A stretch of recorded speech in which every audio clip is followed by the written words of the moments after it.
guys, Rob here. Happy Friday to you all. So last night me and the Quartet played in Cardiff. We played at the fabulous Palladino's Jazz Club, which is fairly new I think, but it was awesome, and it was a sold out crowd.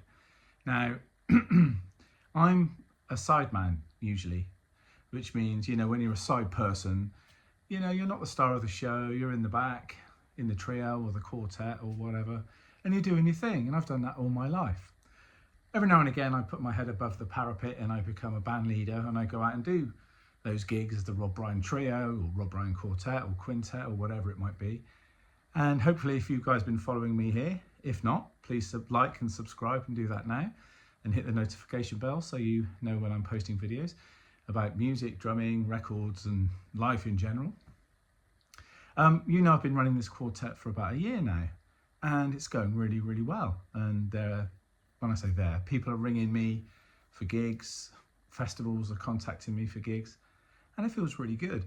And like anything, you do a few gigs and then you put it down like a project, and then you move on to something else, then it gets forgotten.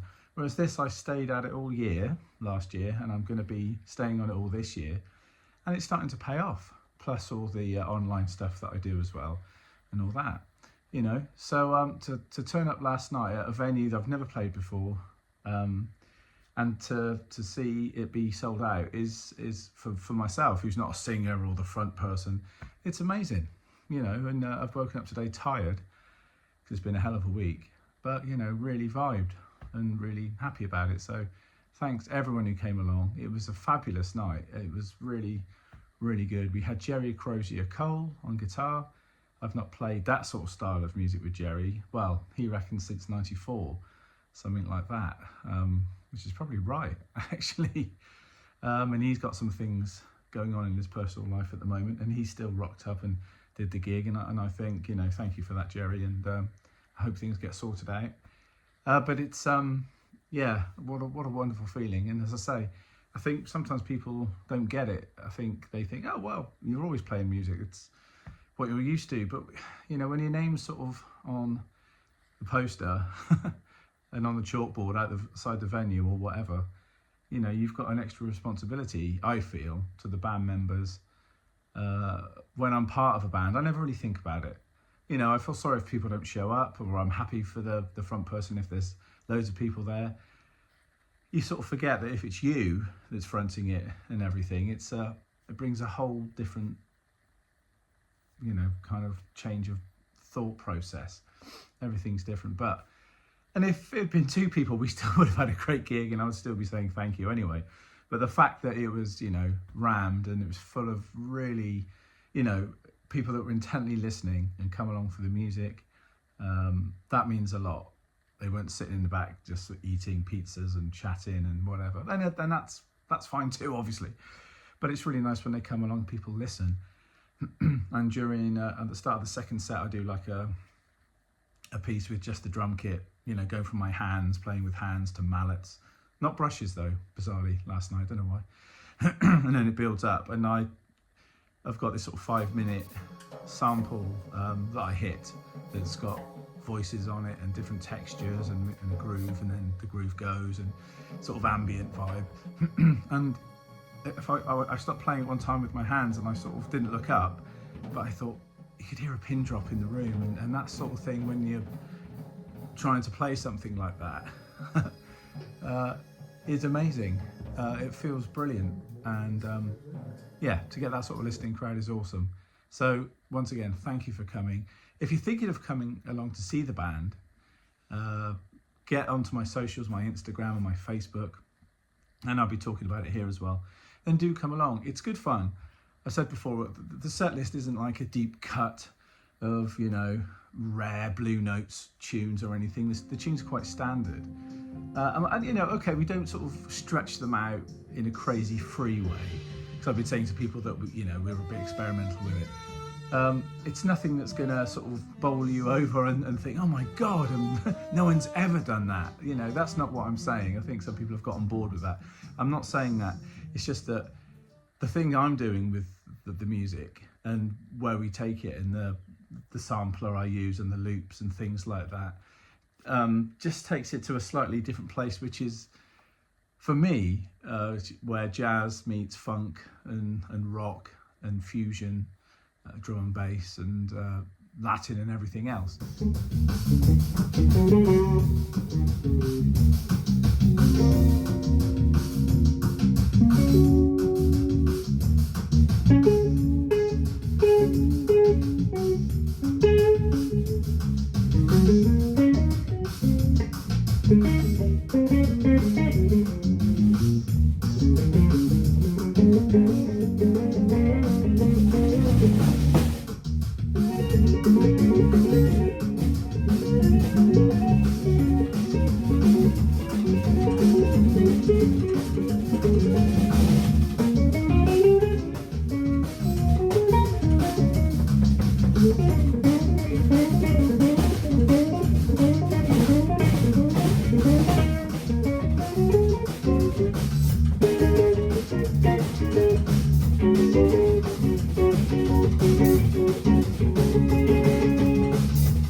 I spent so long playing loops and triggers and stuff with Susie, and even with Lorena McKinnett, I play some loops and stuff, and in some other bands as well that weren't big names.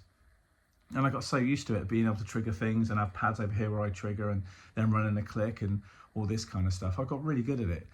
And I just remember quite a few years ago thinking, why don't I bring that to a jazz scenario, like with the samples and the ambient stuff and the loops and the voices, and why don't I just bring that to a quartet? Or it could even be a trio, but quartet helps. And so I did it. And it was lovely because last night, Jerry, as we were packing down, said, I love that stuff with the loops.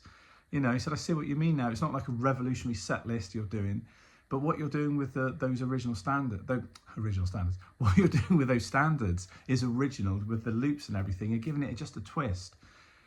Just when people feel comfortable, something comes in and it changes. And yeah, and that's what the whole band's about. It's kind of tongue in cheek, but in a muso way. It's not just dopey and silly.